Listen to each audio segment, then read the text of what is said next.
Ashok garu. So first ఈ విజయసాయి రెడ్డి గారి comments ఒకసారి చూద్దాము. ఆయన కొన్ని కీలక వ్యాఖ్యలు చేశారు. ఆయన పవన్ కళ్యాణ్ గారికి సంబంధించి ఆయన ముఖ్యమంత్రి చేయండి, ఆయన సక్రమంగా పాలిస్తారని చెప్పేసి కూడా మాట్లాడుతూ వస్తున్నారు. ఈ వ్యాఖ్యల వెనక అంతరాయం ఏమనుకోవాలి? రెండు అంశాలండి. ఒకటి, విజయసాయి రెడ్డి గారు చంద్రబాబు నాయుడు గారి పట్ల లేదా పవన్ కళ్యాణ్ గారి పట్ల వ్యాఖ్యల్లో ఒక అభ్యంతరకరమైన వ్యాఖ్య ఏంటంటే, ఆయన ముసలోడు, మా ఈ ప్రధానంగా కాకినాడ కేసుకు సంబంధించి 42% రాయించుకునే దాంట్లో వచ్చినటువంటి కేసు రిజిస్టర్ కావడం, దాని ఆధారంగా లుకౌట్ నోటీస్ ఆయనకి ఇచ్చింది. దానిపైన లీగల్ గా వెళ్ళొచ్చు, పరువు నష్టం దావేయచ్చు, తీవ్రంగా స్పందించవచ్చు. ఈ రోజు మీరు చేశారు కాబట్టి తప్పుడు పనులు, రేపు మేము వస్తే మిమ్మల్ని అరెస్ట్ చేస్తాం, దీన్ని పొలిటికల్ గా చూస్తాం. కానీ ఆయన బతుకుంటే వచ్చే ఎన్నికల తర్వాత మేము గెలిచి అరెస్ట్ చేస్తామనే పదం చాలా అభ్యంతరకరం. ముసలోడు అనే పదం కూడా మంచిది కాదు. ఒక ముఖ్యమంత్రి అనే కాదు, వయసు అనేది ముసలితనం, యంగ్ అనేది ప్రతి పౌరుడికి వచ్చేది. మా విజయసాయి రెడ్డి గారే యంగ్ బాయ్ కాదు కదా, ఆయన కూడా రిటైర్డ్ పర్సనే. కాబట్టి ఆ ముసలి ఇట్లాంటి వ్యాఖ్యలు కానీ బతుకుంటే చూస్తామని చాలా అభ్యంతరకరం. ఇది చంద్రబాబు గారికి ఏం కాదు, కానీ వైసీపీకి తలనొప్పి అవుతుంది ఇట్లాంటి వ్యాఖ్యలు చేస్తే. రేపు జగన్మోహన్ రెడ్డి గారిని వాళ్ళు వ్యక్తిగతంగా దూషిస్తే ఎవరైనా పెద్ద మనుషులని ఏందైతే జగన్ అన్నారంటే మీ క్యాండిడేట్ అనలేదా చంద్రబాబు నన్ను అనరా? ఇది గతంలో అనుభవం. జగన్మోహన్ రెడ్డి గారు పవర్ లో ఉన్నప్పుడే ఇట్లాంటి విపరీత వ్యాఖ్యలు కొంతమంది కొడాల నాన్నగారు లాంటి వాళ్ళు చేసినప్పుడు నువ్వు 10 అంటే వాళ్ళు 100 అన్నారు. ఇప్పుడు ఏకంగా వాళ్ళు అధికారంలో ఉన్నారు, నువ్వు 10 అంటే వాళ్ళు 1000 అంటారు. పెద్దానికి విజయసాయి రెడ్డి అనలేదా? చంద్రబాబు నాయుడు విజయసాయి రెడ్డి నార్మల్ పర్సన్ కాదు. బట్ ఇది మంచిది కాదు, అది వైసీపీకి అది మంచిది, ఆ పార్టీ కంట్రోల్లో పెట్టుకోవాలి. First point. రెండో పాయింట్ ఏంటంటున్నానంటే, ఇప్పుడు అశోక్ గారు జనరల్ గా అది 3 పార్టీల కూటమి. సహజంగా దాని రాజకీయ ప్రత్యర్థికి ఉండేవాళ్ళు వాళ్ళు గొడవలు పడాలని, వాళ్ళ మధ్య విభేదాలు రావాలని కోరుకోవడం సహజం. అవకాశం ఉంటే నిప్పేయడం కూడా సహజం రాజకీయాల్లో.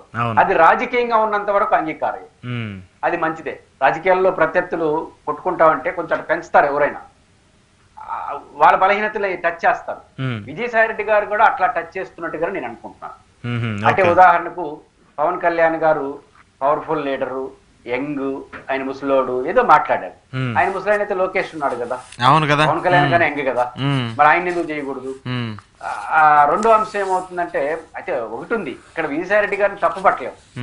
ఎందుకు ఈ పాయింట్ లో ఎందుకు తప్పు పట్టలేమంటే, ఆల్రెడీ పవన్ కళ్యాణ్ గారు 10 years పాటు చంద్రబాబు నాయుడు గారి ముఖ్యమంత్రి అన్నాడు. దాని అర్థం ఏంటంటే 10 years పాటు ఇంకొకరు వద్దనే కదా, ఇంకొకరు వద్దంటే లోకేష్ గారు వద్దనే. పవన్ కళ్యాణ్ గారి మనసులో మాట.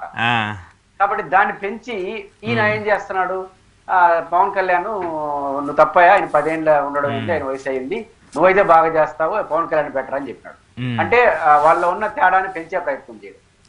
పాయింట్ ఏంటంటే, విజయసాయికి వ్యక్తిగతంగా మంచి సంబంధాలు ఉన్నట్టుగా మనకు ఆయన ఇంటర్వ్యూలో ఒకసారి చూశాను, చెప్పారు. నేను ఆయన ఏమన్ను, ఆయన నేనేమన్ను, మా మధ్య గౌరవ రాజకీయాలే అన్నాడు.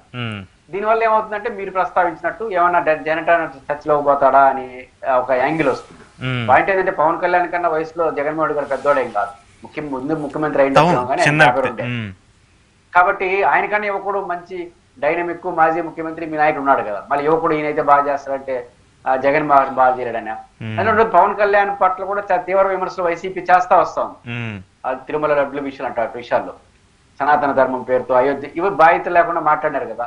మరి ఆయన సమర్థించడం అంటే వైసీపీకి ఏమవుతుంది, రేపు పవన్ కళ్యాణ్ పైన ఏదైనా విమర్శించాలనుకుంటే ఎవరు, వైసీపీ వాళ్ళు, మీ విజయసాయి రెడ్డి చెప్పాడు కదా ఆయన అయితే సమర్థుడు, ఆయన ముఖ్యమంత్రి చేయమని ఆయన కూడా విమర్శిస్తారు అని అంటారు కదా.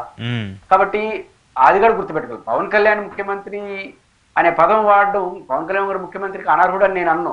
ఆయన కూడా అర్హత ఉంది, ఈ రాష్ట్ర పౌరుడుగా ప్రజల అభిమానం పొందిన వ్యక్తి. మీరు సర్టిఫై చేయడం ద్వారా రేపు ఆయన మీద విమర్శించినప్పుడు మీరే చెప్తున్నారు కదా, ఉన్నంతలో ఆయన మంచి ముఖ్యమంత్రి అవుతాడని చెప్పని మళ్ళీ ఎందుకు విమర్శలు చేస్తారనే చర్చ వస్తుంది.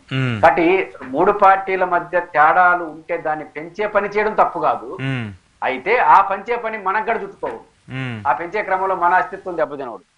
ఇక్కడ అస్తిత్వం దెబ్బతినే చిన్న ఇన్కన్వీనియన్స్ వచ్చింది, అది విజయసాయి రెడ్డి గారు గుర్తింది.